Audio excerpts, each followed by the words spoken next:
আসসালামু আলাইকুম। যেহেতু আমরা গ্রাম অঞ্চলে থাকি আর আমাদের গ্রাম অঞ্চলে প্রত্যেকেরই একটা না একটা করে পুকুর সবারই মাস্ট বি থাকেই। তো আমাদের একটা পুকুর আছে যেটা দীর্ঘদিন যাবত হচ্ছে আমাদের এখানে পড়েছিল, একবারে ময়লা আবর্জনায় ভর্তি ছিল আমাদের পুকুরটা। আর পুকুরের ভিতরে হচ্ছে অনেক পরিমাণে কচুরিপানা থাকার কারণে হচ্ছে আমরা পুকুরে তেমন একটা আমরা মাছের চাষাবাদ এই বছর আমরা করতেই পারি নাই। আর পুকুর তখন আমরা পরিষ্কারও করতে পারি নাই, ইভেন মাছও তখন আমরা ধরতে পারি নাই শুরুর দিকে। এই জন্য হচ্ছে আমরা পুকুরে মাছ আমরা ছাড়তে পারি নাই। এই জন্য হচ্ছে আমাদের পুকুরে এভাবে পড়েছিল দীর্ঘদিন যাবত। আর আমরা আমাদের পুকুরটা হচ্ছে একবারে শেষে ফেলবো, শেষে মাছগুলো হচ্ছে এক এক করে আমরা ধরে নিবো পুকুর থেকে। তো যেহেতু আমাদের পুকুরটা শেষতে হবে, এই জন্য হচ্ছে আগে আমাদের পুকুরটা পরিষ্কার করা আমাদের খুবই জরুরি। এই জন্য হচ্ছে আমরা বেশ কিছু লোকজন নিয়ে হচ্ছে পুকুরটা পরিষ্কারের কার্যক্রম আজকে আমরা শুরু করে দিলাম। তো ফার্স্ট হচ্ছে পুকুরটা আমাদের পরিষ্কার করতে হবে, এরপর আমরা মেশিন এখানে বসাই দিয়ে হচ্ছে আমরা পুকুরটা শেষে ফেলাবো। আর যেহেতু যারা পুকুরে পরিষ্কার করতে আসছে তারা হচ্ছে মূলত পেশায় তারা জেলে, ওনারা হচ্ছে পুকুর থেকে মাছগুলো আগে ধরবে। ওনারা বলছে যে মাছগুলো আমরা আগে ধরে নিই, উপর থেকে ধরে নিবে, এর পরবর্তীতে যেটা থাকে ওটা হচ্ছে মেশিন বসে, পরবর্তীতে তুমি শেষে মাছটা ধরে ফেলাই। আর যেহেতু প্রচুর পরিমাণে আমাদের পুকুরে কচুরি পানা ছিল, এই জন্য হচ্ছে আমাদের এর বিকল্প কোনো রাস্তাই ছিল না। যদি কচুরি পানা আমাদের খুব বেশি একটা না থাকতো বা পরিষ্কার থাকতো পুকুরটা, তাহলে হয়তো আমরা নিজেরাই পারতাম। এছাড়া হচ্ছে আমাদের পুকুরের যে অবস্থা আমাদের হয়েছিল, এখানে হচ্ছে নামাটা আমাদের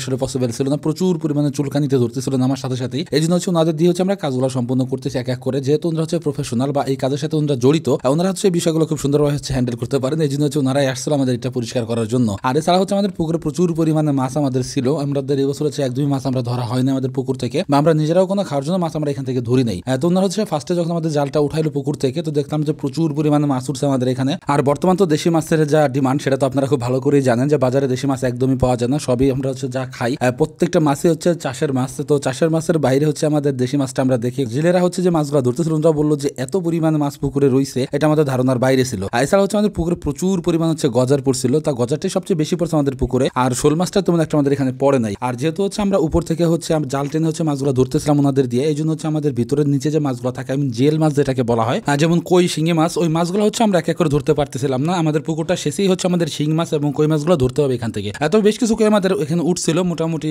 মাশাআল্লাহ অনেকগুলো কই আমরা পাইছি এখানে টান দেওয়ার পরে।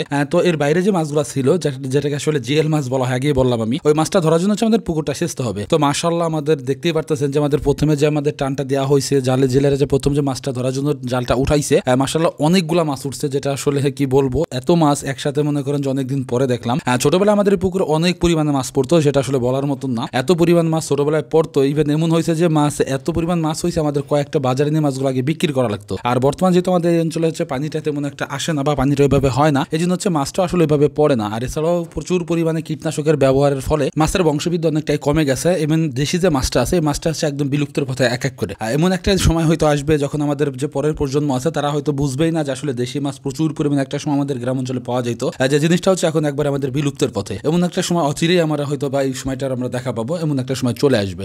তো যাই হোক, মোটামুটি হচ্ছে আমাদের এখানে আমরা যে মাছগুলো পাইছি, মাছগুলো দিয়ে আমরা যথেষ্ট সন্তুষ্ট। আজকে যেহেতু প্রথম টানটা দেওয়া হলো, আরেকটা টান হচ্ছে আগামী দিন দেওয়া হবে। তবে আমরা আশাবাদী যে আগামী দিনের যে টানটা দেওয়া হবে মাছটা উঠানোর জন্য, তো সেদিন হচ্ছে আমরা যথেষ্ট পরিমাণে মাছ পাবো। আজকে যতগুলো মাছ পাইছি হয়তো এতটা মাছই আমরা পরবর্তী দিনও পাইতে পারি আমাদের এই পুকুর থেকে। তো দেখতেই পারতেছেন যে মাশাআল্লাহ অনেকগুলো মাছই আমরা পাইছি। ইভেন আমাদের এখানে হচ্ছে পুঁটি মাছ আমরা একদমই পাইনি, যেহেতু আমাদের পুকুরে প্রচুর পরিমাণে গজার মাছ ছিল। ইভেন অনেক বড় বড় গজার মাছ পাইছি, যেটা আসলে আমার ধারণারও বাইরে ছিল। আমাদের এখানে হচ্ছে আমরা এমন একটা গজার পাইছি যে প্রায় 5 থেকে 6 কেজির উপরে হবে গজার। আর ম্যাক্সিমাম গজার গুলাই হচ্ছে 3 থেকে 4 কেজি ছিল আমাদের এখানে। আমাদের খাওয়ার জন্য হচ্ছে একটা গজার আমরা রাখতেছিলাম, যেহেতু আমরা গজার মাছ তেমন একটা খাই না, এত গজার মাছ দেখেই হচ্ছে আমার ইচ্ছা হলো যে একটা গজার মাছ আমরা রাখি নিজেরা খাওয়ার জন্য, যদি একটা গজার মাছ ওনাদের কাছ থেকে হচ্ছে নিয়ে নিচ্ছিলাম। আর বাদ বাকি যে মাছগুলো ছিল ওগুলো হচ্ছে ভাগ করে ওনাদের দিয়ে দিচ্ছিলাম। আমাদের খাবার জন্য যে মাছগুলো প্রয়োজন, তো সেই মাছগুলো হচ্ছে আমরা রাখবো, আর বাদ বাকি যে মাছগুলো থাকে ওই মাছগুলো হচ্ছে ওনাদের আমরা দিয়ে দিব। আর যে জেলেরা আমাদের এখানে মাছ ধরতে আসছে, তো ওনাদের হচ্ছে আমাদের কন্ট্রাক্টে আনা হয়েছে, এখানে যত পরিমাণে মাছ আমরা পাবো তার 50% মাছ হচ্ছে ওনারা এখান থেকে নিয়ে চলে যাবে। আর বাদ বাকি যে মাছটা থাকবে সেটাই হচ্ছে আমাদের নিজেদের জন্য রাখবো, বা আমরা নিজেরা হচ্ছে মাছটা আমরা নিবো। তো দেখতেই পারতেছেন যে মাশাআল্লাহ কতগুলা মাছ আমরা পাইছি। এখানে হচ্ছে ম্যাক্সিমাম মাছ হচ্ছে আমাদের গজার ছিল, শোল ছিল আর টাকি মাছ ছিল। তো এই মাছগুলাই বেশি ছিল। বর্তমান হচ্ছে গ্রাম অঞ্চলে আসলে এই মাছটাই বেশি পাওয়া যাচ্ছে, এর বাইরে তেমন একটা মাছ তেমন পাওয়া যায় না বললেই চলে। আর আমাদের পুকুরে হচ্ছে আমাদের যে খোলসা মাছ যেটাকে বলা হয়, ছোটবেলা আমরা বলতাম খোলসা মাছ, তো সেই মাছটা আমরা একদমই পুকুরে পাই নাই। অন্যান্য যে মাছগুলো ছিল, আমি পুঁটি মাছও প্রচুর পরিমাণে পাইতাম আগে, তো সেই মাছটাও নাই। আর যে আগেই বললাম যেহেতু আমাদের এখানে গজার মাছ ছিল, প্রচুর পরিমাণে গজার মাছ ছিল, তো ওই গজার মাছের জন্যই হচ্ছে আমাদের সবগুলো মাছ হচ্ছে একদমই শেষ, বা গজার মাছ ধরে ধরে মাছগুলো খাই ফেলাইছে। আর এমন একটা অবস্থা, গজার মাছ যে পুকুরে থাকে ওই পুকুরে হচ্ছে অন্য কোনো মাছই পাওয়া যায় না বললেই চলে। গজার মাছ হচ্ছে প্রত্যেকটা মাছে একবার ধরে ধরে সাবার করে দেয়। আমাদের মাছের ভাগাভাগি শেষ, এখন হচ্ছে মাছটা হচ্ছে ওনাদেরটা ওনারা নিয়ে চলে যাবে বিক্রি করার জন্য। তো যাই হোক, আমাদের আজকের ভিডিও এ পর্যন্তই। দেখা হচ্ছে পরবর্তী ভিডিওতে। আল্লাহ তাআলা যেন আমাদের খামার এবং কৃষিতে বরকত দান করেন। ধন্যবাদ সবাইকে। আসসালামু আলাইকুম।